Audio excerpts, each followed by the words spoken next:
আজকে আসলাম সাপাহার মার্কেটে, সাপাহার আমের বাজার।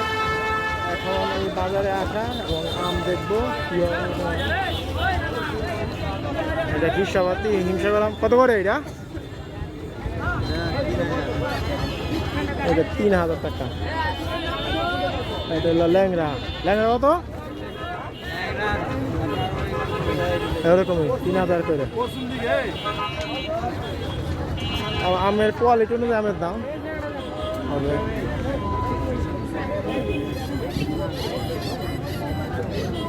এটা কত ভাই? এটা দাম হইতেছে।